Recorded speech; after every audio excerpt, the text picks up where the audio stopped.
आज रविवार है। पूरा दिन बारिश होती रही है। अभी थोड़ी देर पहले ही बरसना बंद हुआ था, लेकिन तेज़ हवा की सरसराहट अब भी सुनाई पड़ रही थी। गीली सड़क पर लाइट फिक फिकी सी लग रही थी।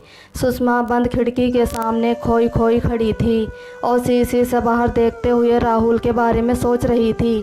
पता नहीं वे इस मौसम में कहाँ हैं। बड़ा खामोश, बड़ा दिलकश माहौल था।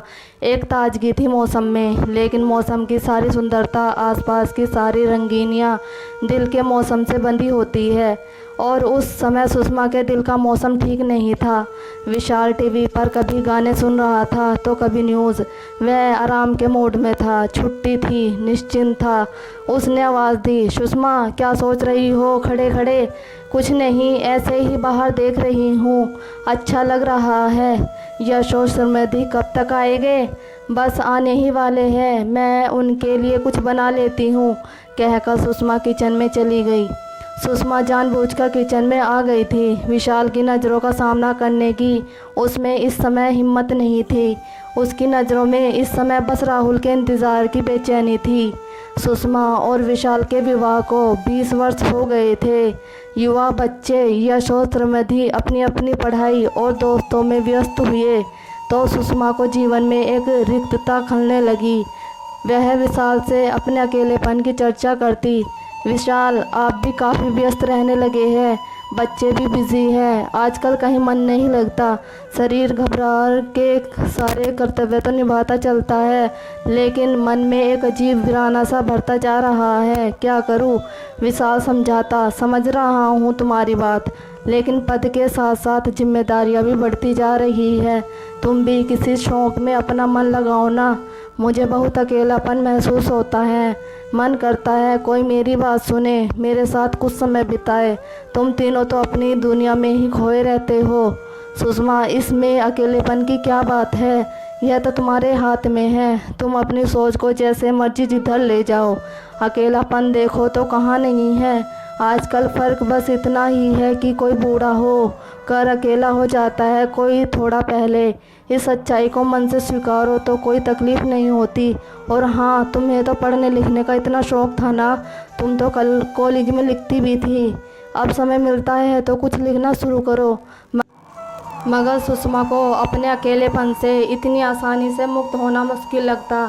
इस बीच विशाल ने रुड़की से दिल्ली एमबीए करने आए अपने प्रिय दोस्त के छोटे भाई राहुल को घर आने के लिए कहा तो सुषमा राहुल से मिलने के बाद खिल ही उठी।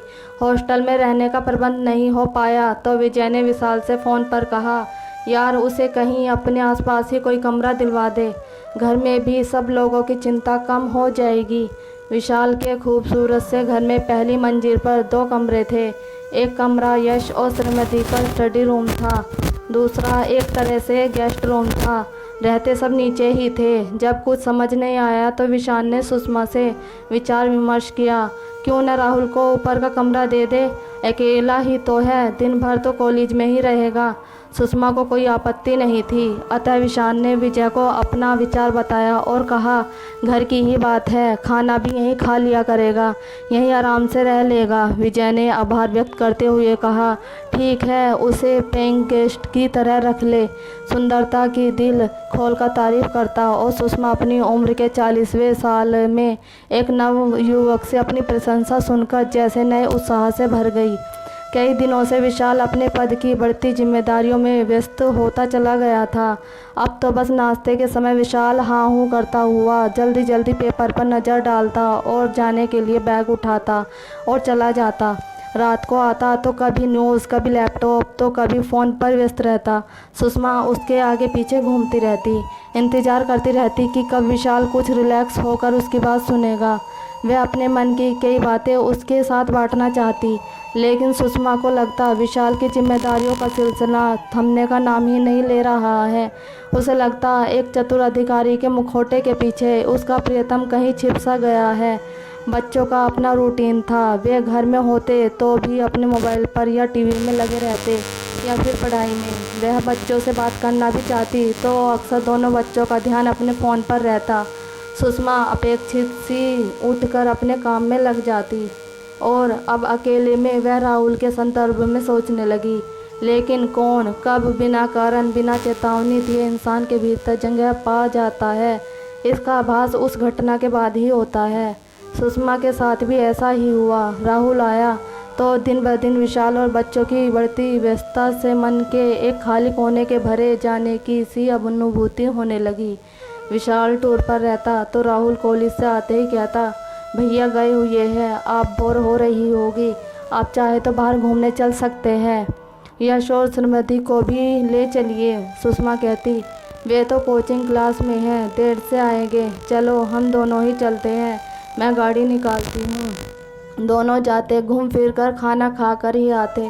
सुषमा राहुल को अपना पर्स कहीं निकालने नहीं देती। राहुल उसके जीवन में एक ताज़ा हवा का झोंका बनकर आया था। दोनों की दोस्ती का दायरा बढ़ता चला गया। वह अकेलेपन की खाई से निकलकर नई दोस्ती की अनुभूति के सागर में गोते लगाने लगी। अपनी उम्र को भूलकर किशोरियों की तरह दोगुने उत्साह से हर काम करने लगी। राहुल की हर बात, हर अदा उसे अच्छी लगती। कई दिनों से अकेलेपन के एहसास से चाहे अनचाहे अपने भीतर का खाली कोना गहराई से महसूस करती आ रही थी। अब उस जगह को राहुल के साथ ने भर दिया था। कोई भी काम करती, राहुल का ध्यान आता रहता, उसका इंतज़ार रहता।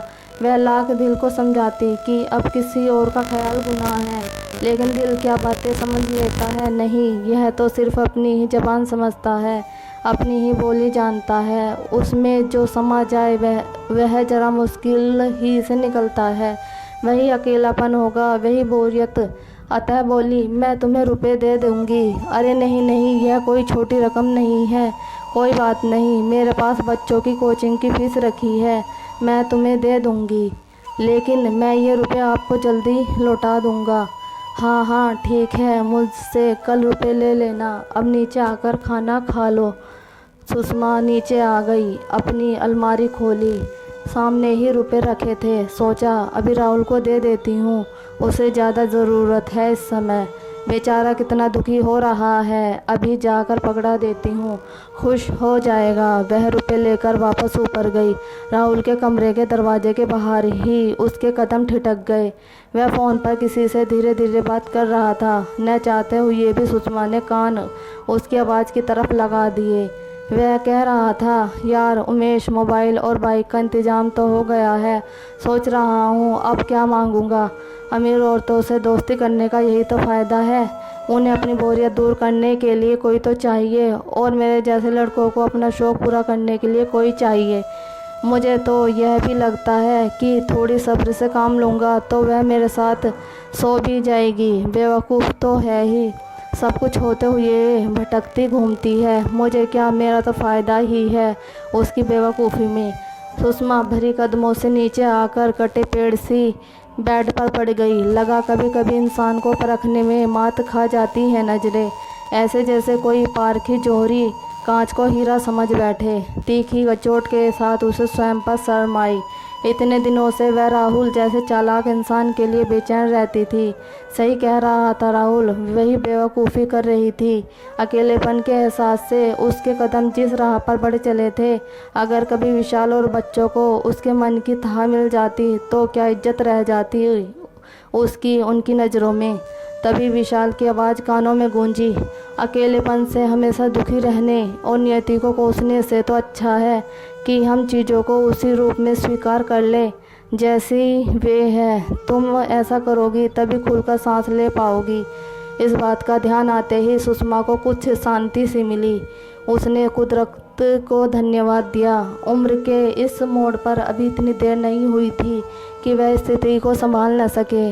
वह कल ही राहुल को यहाँ से जाने के लिए कह देगी और यह भी बता देगी वह इतनी बेवकूफ़ नहीं कि अपने पति की कमाई दूसरों की भावनाओं से खेलने वाले लड़के पर लुटा दे। वह अपने जीवन की पुस्तक के इस दुखांत अध्याय को सदा के लिए बंद कर रही है ताकि वह अपने जीवन की नई शुरुआत कर सके। कुछ सार्थक करते हुए जीवन का शुभारंभ करने का प्रयत्न तो वह कर ही सकती है।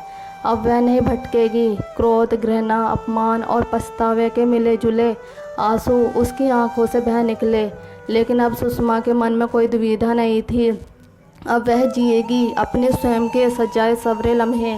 अपनी खुद की नई पहचान के साथ अचानक मन की सारी गांठें खुल गई थी। यही विकल्प था दीवाने मन का। उसने फ़ोन उठा लिया। राहुल के भाई को फ़ोन कर दिए गए पैसे की सूचना देने के लिए और उन्हें वापस मांगने के लिए। Thank you.